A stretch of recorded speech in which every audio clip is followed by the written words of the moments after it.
Good morning. Hey, good morning, Chris. How are you? Good. Good. I get to see a new deck today. Actually, we have all new brand, Exciting. so Nice. giving it a refresh. Good morning, Lance.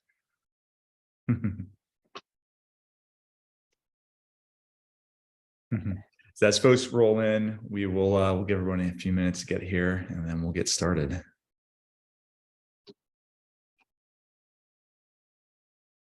Jennifer, how'd you weather the storm up north? So we've had a couple of really odd storms over the last probably 6 weeks, where I just hunker down and eat bacon and everything's great and fine. And I really enjoy winter, so it's fine with me. But it's been really erratic and unusual weather for us. I mean, it's St. Patrick's Day and I'm seeing this much snow on the ground outside right now. So Yeah, it's wild. West Coast, East Coast, everybody's getting some craziness. I know there was snow in Florida, which is really strange. As folks are coming in, feel free to share where you're calling in from. We have an increasingly global audience, which is really fun. So fun to see where folks are dialing in from today. Hey, and no offense, Lance and Tom, but I'm really happy to see a little over 50% representation here by women. I love it. We're growing. Yes. Boston in the house. I like it. We're all jealous of where Lance lives.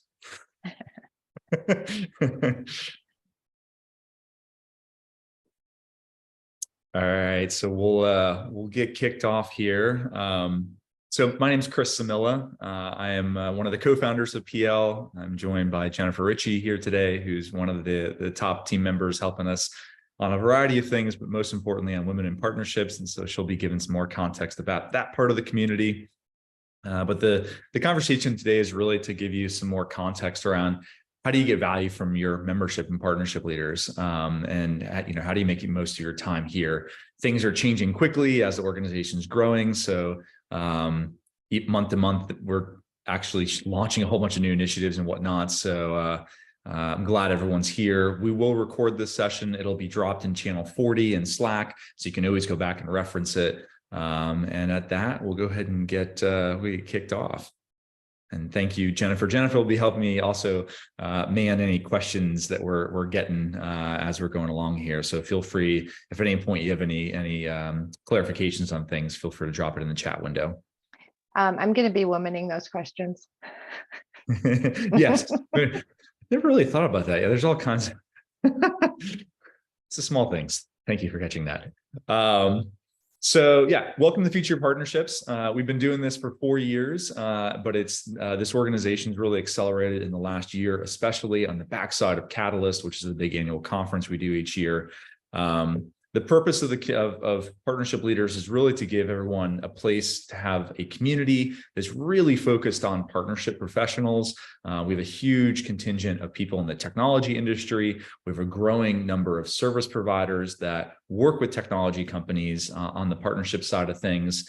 And so we want to foster connections between folks of different levels, different program types, different geographies. How do we collectively help each other? Because our space, while partnerships has been around for probably since caveman ages, the first big wave of sort of channel partnerships through the 90s and 2000s, the practices and motions to make those programs successful are quite different from modern SaaS partnerships in particular. And so we wanted to create a home for everyone to really help each other get better at their craft in this kind of new world. And the last component is tools. We obviously have Slack as one of the core components of this, but we have a number of other things which I'll mention today, which you can leverage to make most of your time here. There's 1,200 now partner professionals in partnership leaders. We also have an open to work initiative where it's a free component of PL to help support people that are out of work. So we're actually above 1,200 if you include those folks. But these are some of the top technology companies and service companies globally, which is an amazing evolution that we've gone on over the last few years. this is built for your success in mind. We sort of consider partnership leaders this notion of like a platform for success. It's a blend of community. It's a blend of industry association. There's various tools and resources to help you professionally. And then ultimately, a lot of us end up becoming friends personally as well. So we dabble in different things like we had the first PL Experience ski trip a few weeks back where a bunch of the members got a chance to go to Banff, Canada and spend time together. So there's a lot of different ways to in essence, utilize your time here in Partnership Leaders, but this kind of at a high level covers some of the big topic areas. One of the most important components, and this is where familiarity with Slack, and whether you're new to it or you've been using it for your day job, this is the root of how a lot of people extract value from PL, because many of us struggle with different things that are hard in partnerships, or you've never done it before. You may be the single partner professional, or you may be leading a team of 50 people, which we have a number of those in the community now, which is amazing. But like this ability to, at any time of day, ask a question or reach out to a peer, the folks that do this and sort of lean in and engage in Slack and not just read things, get a ton more value. And we'll talk a little bit more about that later, but this ability to get rich insights on something that is hard to find on even LinkedIn for sure. There is no book on how to do modern SaaS partnerships that really covers all the bases. And so this peer-to-peer learning component is, in essence, what we've been trying to curate for the last 4 years, is to create this place where everyone feels safe asking questions and leaning in and getting guidance from folks that have really been in the trenches building these programs. We came out of an age where COVID was a big deal and we were all remote. In the last 6 months, we have stepped on the gas pedal big time with field events. And so we have our mainline event, which is Catalyst, which happens each August. It'll be happening in Denver this year. But we also have like city level events. And some of these are member led. It's amazing to see. In fact, I think the top image there is the Portland chapter, where we all went to breakfast at one point. I was in town and they started meeting each month, and now they've got 30 plus people going to a meetup in Portland, which is probably a large contingent of the partner community that live there. And so anywhere in the world, you know, there are probably peers around you. And some of that's member led, as I said, it's sort of organic. People are just saying, hey, let's get together for coffee. Let's go get dinner together. In other cases, we have technology companies that sell to the partner community that are supporting us and doing big events. So 100+ person events in Toronto, San Francisco, New York. We have probably 15 of these in process for both North America, Europe, as well as Australia, New Zealand. A bunch of us are going down there and visiting 5 cities to get the community really humming in that part of the world. So make sure you join your city chapter in Slack. It's a great way. They're all open chapters, so you can kind of, whether you live there or go to that city for work very often, I encourage you to go and join that chapter. And if you see that they haven't met up recently, suggest a coffee. This is how the ball gets rolling to actually get people connected, and you'll be amazed how quickly it evolves into something where people pile on, and then you're all of a sudden once a month doing something really fun together. We've been building a lot of things over the last few years. So the journey has started in a place where we were like, okay, let's just get everybody in a Slack community so we can talk to each other really quickly and share knowledge. And over time, we've built somewhat of a media arm. So we have a whole litany of different content that comes out, whether it's podcasts, which we have multiple of those now. We have Tools of the Trade, which is a content series that shows you behind the scenes and partner technologies. We have PL Snacks, which are in essence like short form, 15-minute, highly tactical sessions on different topics and partnerships. So there's this wave of content, and this is coming from the community. These are really the operators building these programs, sharing their experiences, because this is not something where someone who's been kind of outside the space looking in really has enough rich experience to add value here. So we lean on the community to build this stuff and to share their knowledge. And Catalyst, the conference, is the exact same way. The people on stage, the vast majority of them are PL members, and they are the people building these programs. And we've layered on additional features over time to help people meet with each other more often. So we have this thing called Meetsy, which is like a matchmaking software. We have a job board functionality, and we have the ability, of course, post those inside the community. So the way we sort of operate is we figure out like, where are people getting stuck? Can we do things better? And this year, especially, like there's a whole bunch of stuff we're going to launch, because we're at the scale now that we can have a pretty large contingent of actually like staff working on this. I moved over full-time after doing this as a passion project last year. My co-founder, Asher Matthew, moved over full-time from Demandbase earlier this year. And so the ball is rolling downhill on us being able to build more and more functionality for everybody. So for context of kind of where this came from, in 2018, I joined FullStory to lead their partnership organization. And I realized like I didn't know how to do everything. And I think everybody has that imposter syndrome sometimes. And so it's like, okay, where can I share my knowledge, but also learn from others? And so back in 2018, we created the Slack community, and it grew pretty consistently. And then, of course, everyone knows what happens in March of 2020. The community ended up growing very fast on the backside of COVID being a thing. And that was when we realized Slack's business model is that your messages disappear if you don't pay for it. And so we realized we had to actually build a business to support actually doing this. And so we moved to a paid model in August of 2020, and we dropped to about 100 members in the community.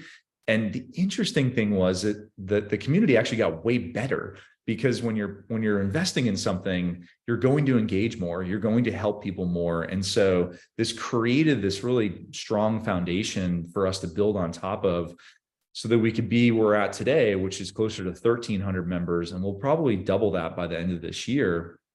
But it's amazing, because it's like something that as more people join from different industries and stuff, it makes it easier and easier for us, because we're in partnerships. Like, these are folks we could be working with. So it's this sort of exponential value creation as the community gets bigger and we get more presence all over the world, which is super cool. We have a lot of different reasons why people join partnership leaders. So some folks are practitioners. They're on the partner team. They're an individual contributor and they're wanting to get better at their craft. We have CEOs and other C-suite people from companies that want to build partner programs and support their partner programs.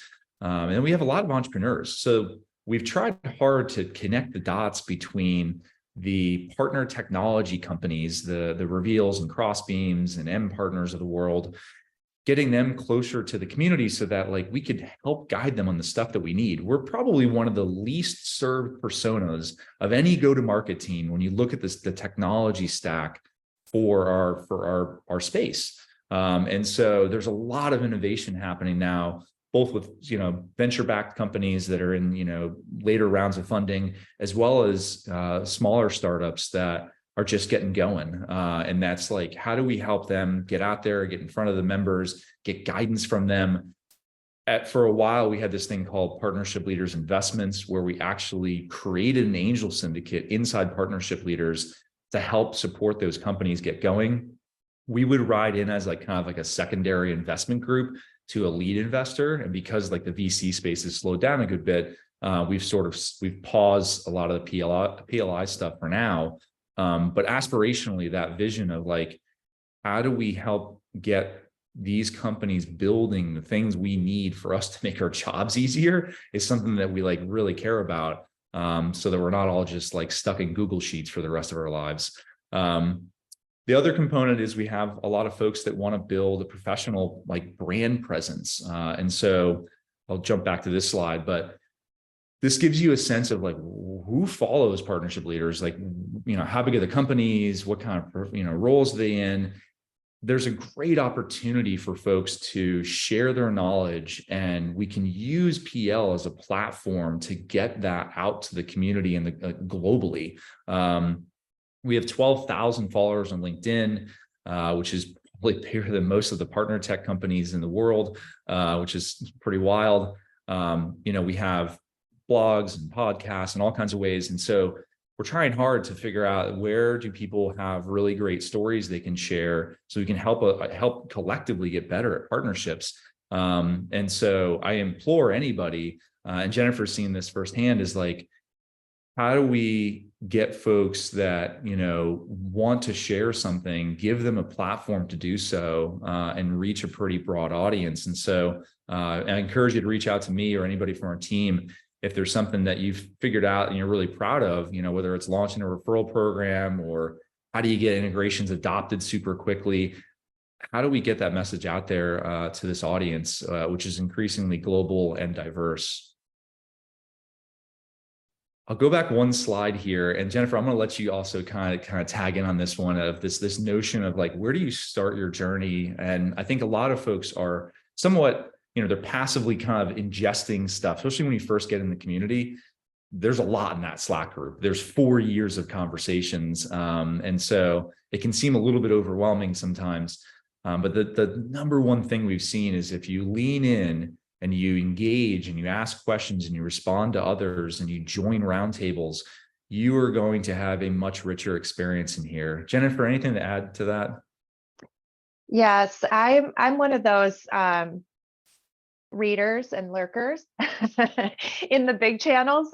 Sometimes I chime in, but what I've found to be really effective for me, well, when I joined, I dove right into volunteering, and so that was my first way of kind of really getting involved.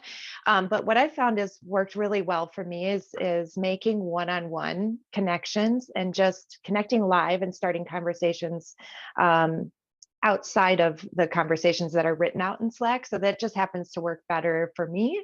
But I've also, with being a co-lead of Women in Partnerships, it's that subgroup has made it kind of easier for me to connect with others as well.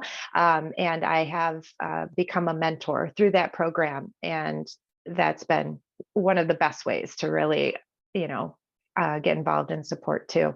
But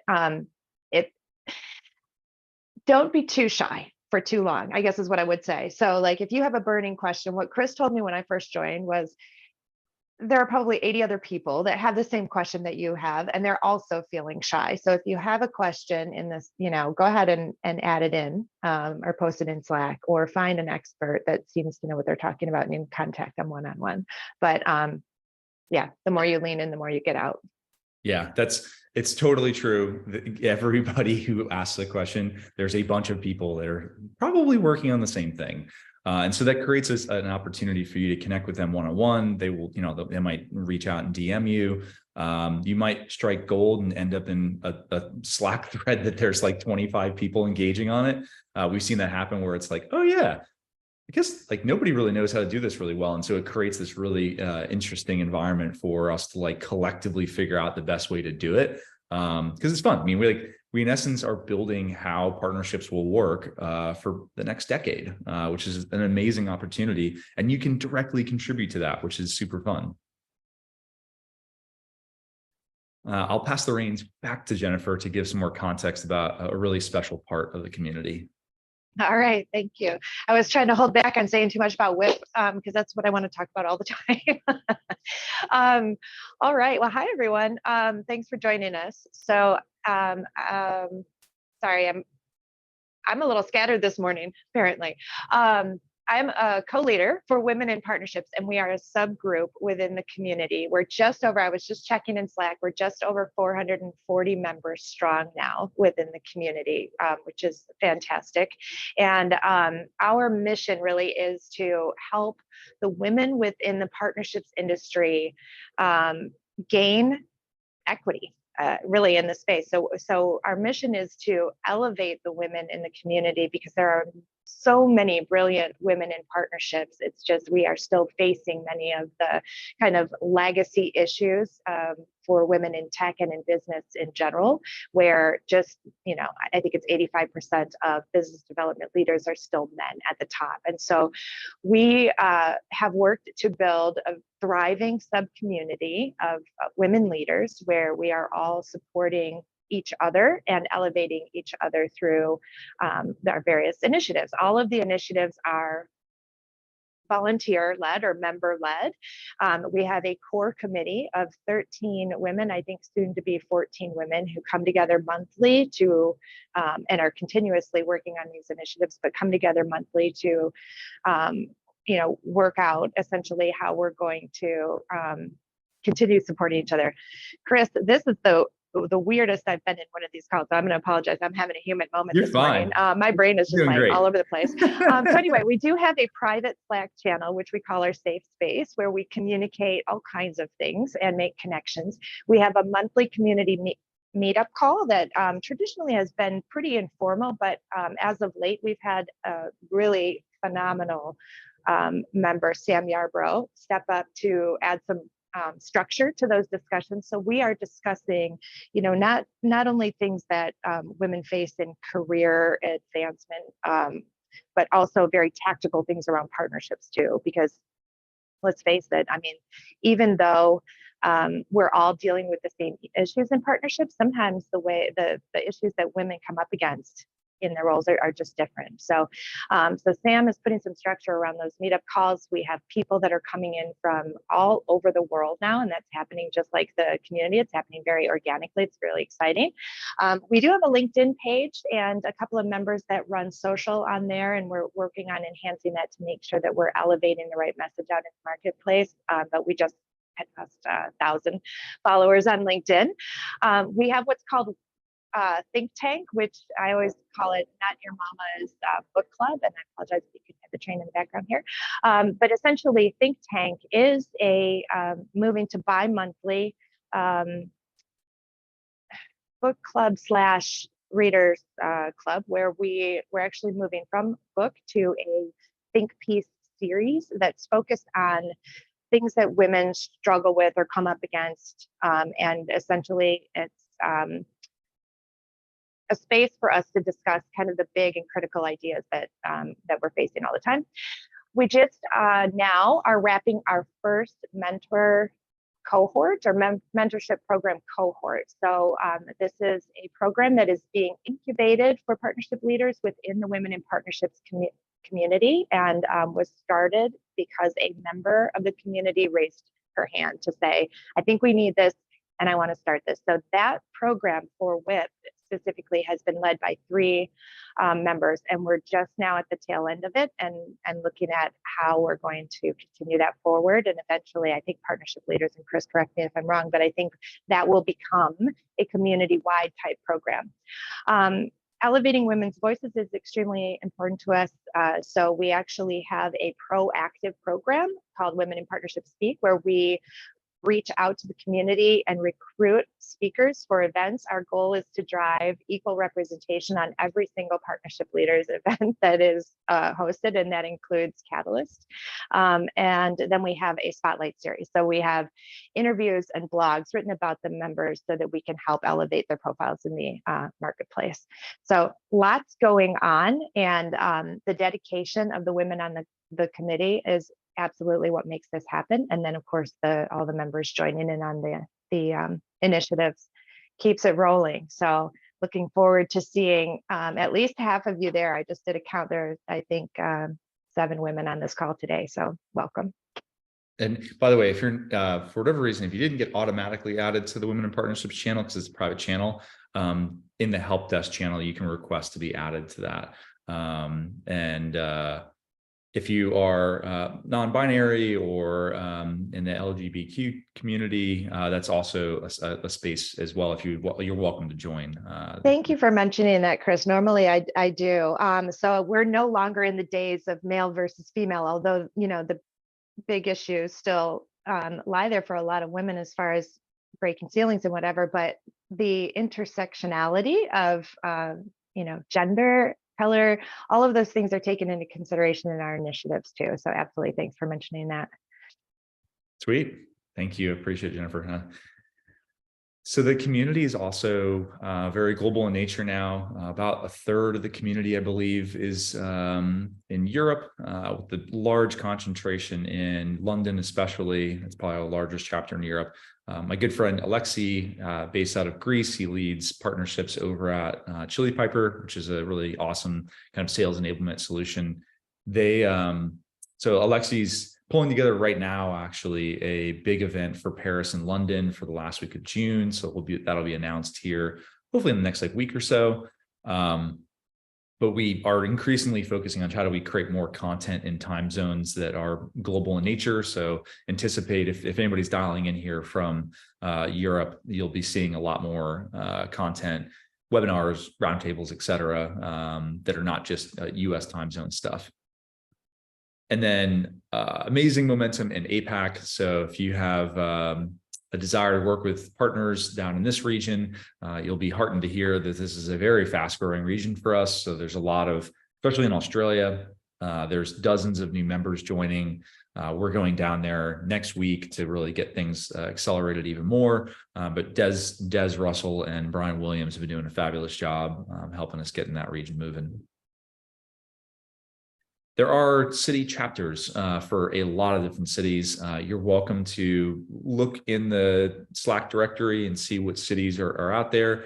If you're in a city that is, decent sized, city globally, feel free to ping me and ask if there's any other members near you. A lot of times, like, members are joining at a clip that we don't always catch the fact that there's, once they're at like 4 or 5 people in a city, we'll usually create a chapter for them. So just make it easier to collaborate and support each other. So definitely reach out to me if you search and don't see your city. And then it's also a great way to encourage folks in smaller chapters to start doing those meetups. Manchester is a great example where there's 2 members there right now, but they have tons of peers in the partner space. We're figuring out a fun event to do in Manchester to start getting that chapter going. So now we're going to jump into really tactical guidance, like how do you actually get value here? Now that you have the high level context of what PL is and why we're building this, I'm going to give you some just a rapid fire, lots of things to just remember. Again, this presentation is also recorded, so don't worry about scribbling down gaggles of notes.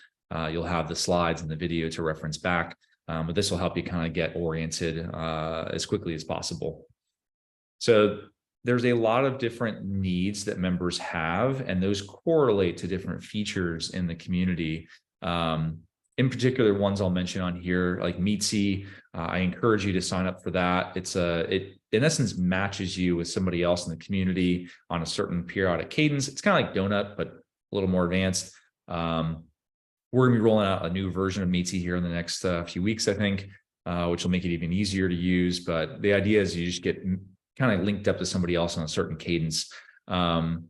Virtual events, there's lots of these happening now. There's as much as we're focusing on field events, we are doing a lot of these virtual events. And it's like the one that's coming up next is all about how to build a channel program. And there's there's 100+ people already registered for that. So there's an events channel. It's number 5 in the Slack. And at the top of that channel, there is both a ClickUp calendar, which shows you all the upcoming events, as well as now the ability to subscribe to a Google Calendar, where it'll create a new calendar on your thing, and you'll have the ability to register from those from that new calendar, which makes it even easier to spot stuff that's coming up. We'll add Microsoft and Apple calendars here as soon as we can figure out a way to kind of sync everything together quickly. The job board, this is another place that there's a lot of activity going on right now. There's obviously some it's almost like the great transition. There's some companies that are hiring lots of partner people. There's other ones that are letting folks go. And so if you're a candidate and you're looking for work right now, I highly encourage you to actually add your resume and profile to the job board on the website. It'll make it easier for the recruiters to engage with you if you see opportunities. There's also, of course, the Slack community where people are posting jobs there. We try to get them to also post on the job board because there's like a whole system in place to help them. But look in both places is kind of the best as a candidate, kind of look at both environments. If you're hiring right now, definitely put your position on the job board. You'll also be able to do it for free there. There's no charge for the members to get stuff on there. There's thousands of views on that site every month. It's a pretty high traffic site because it's a very specific focus. So great opportunity there. And if you've seen this, if you've watched the jobs channel in the last few weeks, like if you've recently got hired somewhere and you have some guidance you can share with other folks to help them on their journey, I encourage you to share insights or offer to meet with some people. It's challenging times for some folks out there. And so we collectively can really help each other right now. There's an ecosystem catalog, which is like a directory of partner technologies. This is it hangs off the main PL website. It's like, I think there's 120 plus technologies listed there. There's also a service provider side of things. So if you're kind of trying to figure out what's available to you, that's a good place to do it. I think combining that with watching the tools of the trade videos, that's a good way to kind of just orient you on like what's in the market right now. We do have a member directory. It is, if you go to the general channel at the top, you can click the link and it'll take you to this tool called Magic. It'll say it's unauthorized. That's just because they're changing the software fast enough that they don't always run it through the Slack approvals, but don't worry about that. Just click accept and it'll give you a listing of all the members in the community. You can also literally just go to the general channel and look at all the humans that are in the channel. We encourage everyone to add their company to their profile, so you can kind of spot where they're coming from. So that's a good way to kind of figure out who's here.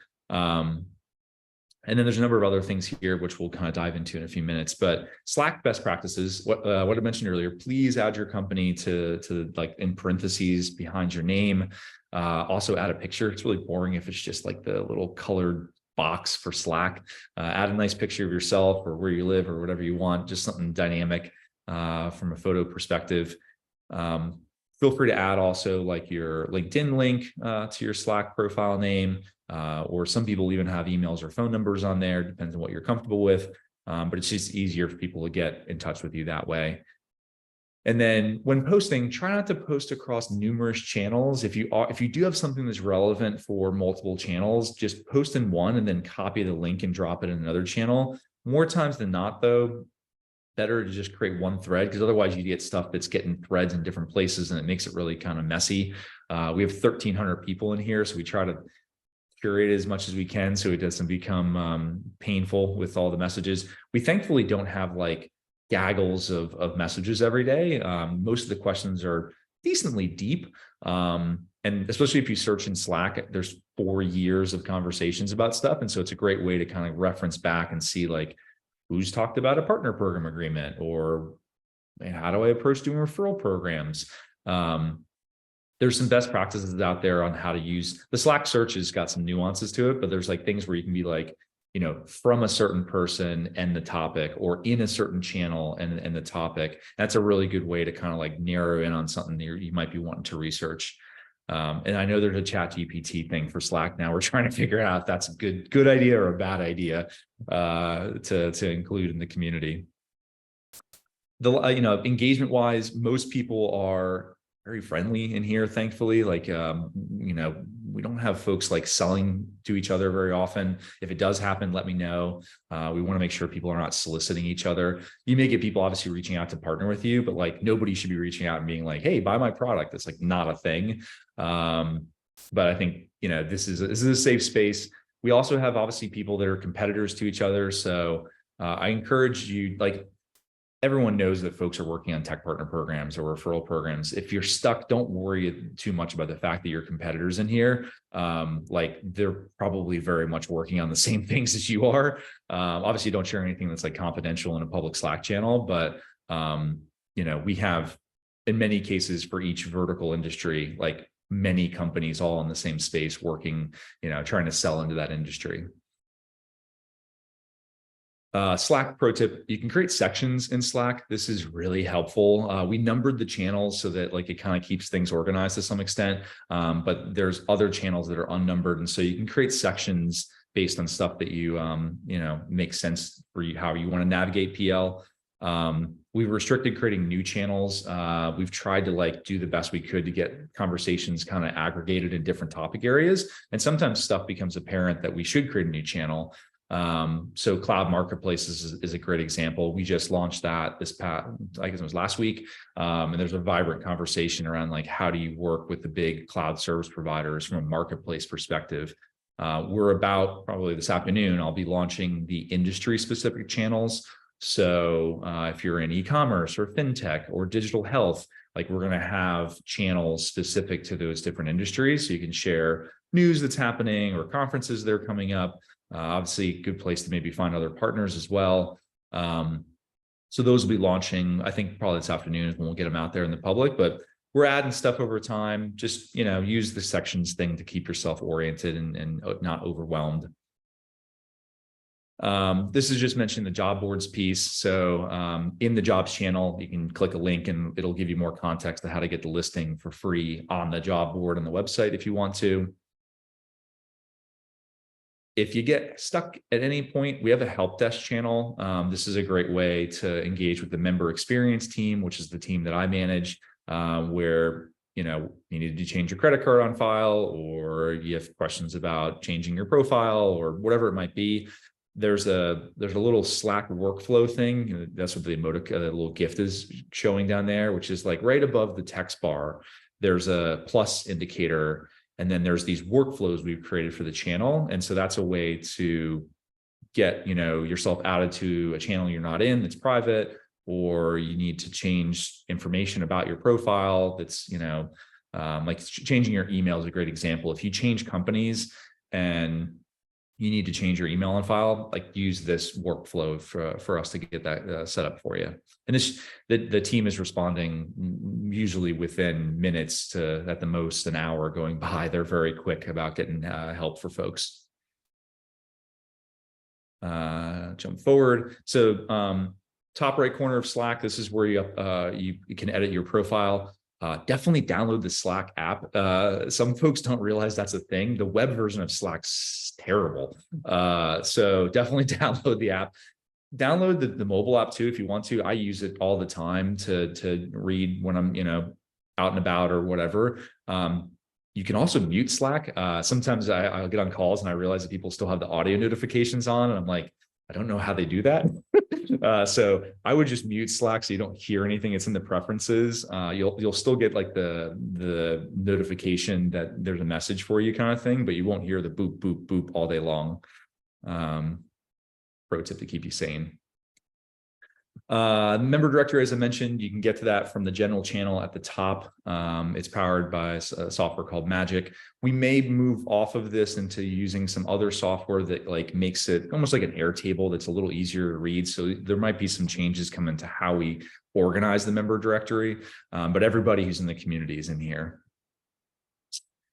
There's also segmentation. So when you join PL, we've dropped you into, in fact, I need to update the title of these, but we in essence have 4 different segments in the community. So there's what is on this sheet listed as chief is now CXO. So if you're a CEO or chief ecosystem officer or chief partnership officer, you've probably joined that segment in the community. And these are private channels. The idea behind these is that we give a safe space to ask questions about like, how do you build comp structures and, stuff that like you may not want direct reports seeing, and then vice versa.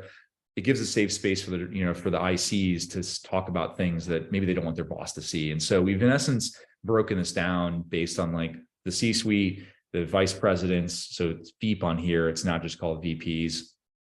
Leaders is now managers, and then future leaders is now ICs. So if you think you're in the wrong channel for some reason, just ping me and we can get you moved around into the right spot. Obviously, people are advancing in their careers over time. So please let us know if you move from being an IC to managing people. And then subsequently, if you become a vice president or a chief, let us know. We'll get you in the right spot. We also have some private channels for the different regions. So APAC, EMEA, LATAM, North America. We add you automatically to here. If you move, please reach out to us. We'll swap you to the right chapter or right region. And then Women in Partnerships is also a private channel. There's a bunch of other channels. We have descriptions in each one of them. I won't go through all of these, but this is just like a kind of a description of what all the channels are for and the topics for them.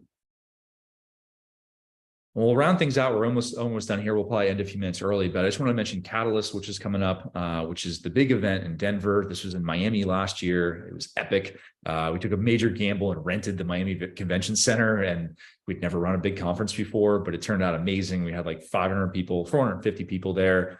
We rented like boats and stuff for the closing party. It was really cool. But most importantly, it was an amazing place to meet peers that are really just working on partnerships. It's a conference for our space. And so it was a massive success. And we decided we didn't want to sweat to death in Miami again, which was a wonderful location, but August in Miami was not ideal.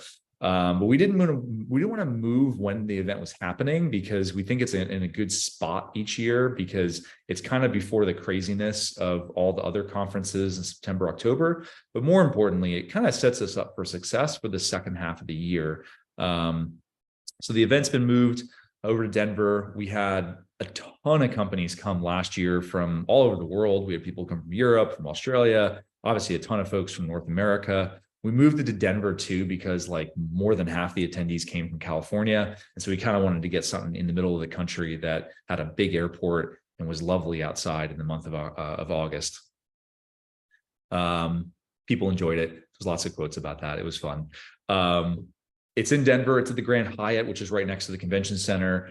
It's August 21st to the 23rd. There's some special programming for women in partnerships that's happening on the first day, which is Monday. I think they're also working on, and I'm not sure what the latest is on this, Jennifer, but I think there's maybe some stuff on Sunday that might be coming together as well.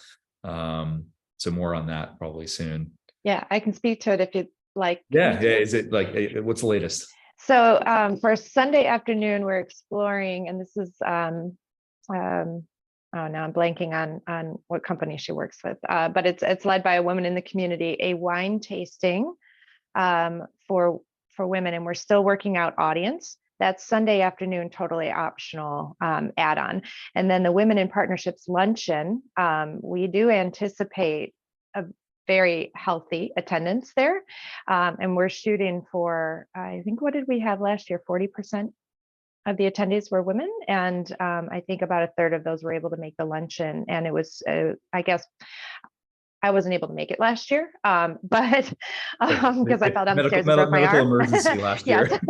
But I understand that it was just a huge hit and a great way to connect with the WIP community in person, a great way to kick off the conference. So this year we anticipate that we'll have at least double the attendance for the luncheon. I think we're shooting for 300 attendees, and with a little bit of programming included for the luncheon. So it should be great.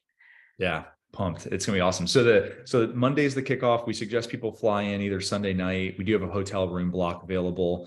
It gives you an idea of some of the structure around this. It's like Monday at noonish is when things kick off. Obviously, we have the luncheon for women in partnerships. We have workshops, which will be, highly tactical. You walk away with guides on how to do something that you don't know how to do today. We have the opening party on Monday night, and then Tuesday, we're breaking the mold on how to do conferences this year. So we're building activities in the expo hall at the Hyatt, and it's going to be like our activity hall. And so there'll be, think of like rock climbing and just like other stuff to get people to bump into each other and talk to each other. And then we're building stages for like lightning style TED Talk, 15-minute sessions with headphones that people can put on. So we didn't want folks stuck in a conference room all day long. It was like, how do we give you this fluid environment for you to go and kind of move around, talk to people, meet people? Obviously, we're in partnerships. We enjoy doing that, and being able to dip in and listen to different topics that are kind of bite-sized, where it's just like, boom, boom, boom, boom. Here's how I did this at my company. Here's the best practices around this. We'll have some keynotes and stuff, but it's really going to be a different dynamic than maybe you're used to for how a conference is set up. And then Wednesday, first half of the day, we'll have workshops again. And then Wednesday afternoon, we're going to be breaking up and going to a bunch of optional, fun outdoor stuff, hiking, museums. I think the Mint may be on there. There's a bunch of cool stuff we're pulling together right now. So you'll be able to kind of pick your own adventure and go to some stuff to spend more time with people outside of the convention center. This is the Hyatt. We have a room block. Great pricing from them. Highly suggest you use this if you're going to go. There is like a limited number. Like you can see, there's 175 here. We're anticipating like 700, 800 people going this year. So if you do want a room block, snag your ticket now. It's going to be the cheapest pricing. We've already sold out of the early bird tickets. We're sitting at $749 right now. That will go up in probably the next few weeks as we kind of keep marching forward towards August. But we would love to have you all there. And that is it. Jennifer, I can pop up the chat window. Is there anything that popped up that we should touch on? Oh, you've been sharing everything. I love you. I have. You're the best. There are no questions that I can see in the Q&A or in the chat, but you know, we do have a few minutes left here. So if you do have questions, feel free to throw them in. Oh, here's one for you. Chris, can you Yeah, provide definitely. a list of which companies are going to Catalyst? Yep. So it's yeah, we have, so on the website, actually, so joincatalyst.com, there's a little scrolling thing. Every company that registers, we add their logo to that so you can see what companies are heading out to it. It's a blend right now of companies like Stripe and large enterprises, as well as lots of smaller companies. So it's looking like it's going to be similar to last year, makeup wise, heavily tech company oriented. There are service companies going. Obviously, we'll have exhibitor booths too for the partner tech companies to showcase things. The cost is $749. That's separate from the hotel room block, which I think is like $250 or $300 a night. And there's a bunch of Marriott properties around the Hyatt. So if you're not on the Hyatt, you can jump over to the Marriott and walk one block kind of thing. And then we imagine the third day out, the optional activities will probably be like an adder, just because there be variable costs on what they are. But we'd love to have you there. So I have a question. So the $749, is that the final price, or will that be increasing again as we get closer to the conference? Yeah, Okay. it'll increase as time goes on. Last year, the tickets got up to, I think, 1,500. Even at $749, for context, this is still one of the cheapest shows happening right now. There's like, we looked at the market and kind of figured out like, how do we do all the things we want to do, but also keep this as affordable as possible, given the economic situation out there. We have a whole packet. If you need to get buy-in from your boss or CEO to send you to this, we have a whole packet to help you get that sold in. So feel free to ping me and we can get that over to you. And then I think the Women in Partnerships luncheon will also be an additive. I think so, because it's going to be like a really nice lunch, I think. Yeah, and we'll have a little bit of programming. It'll be nice, but I think it's $50 is where we've landed on the WIP luncheon ticket. So nice. Cool. Well, thank you everybody for jumping on this. I think we also have Candela on the line. Probably she's our brand new member experience team member. She's gonna be probably talking to all y'all at some point. So super excited to have her here. But if you have questions, feel free to reach out to me or Candela and we can get you going. And most importantly, thank you for being on the journey with us here. And think of that question or thing or topic that you want to post in Slack. Let's get you out there engaging with people, because that's just going to help you get value faster from being here. Awesome. Thanks, everybody. Enjoy your Friday. have a good day.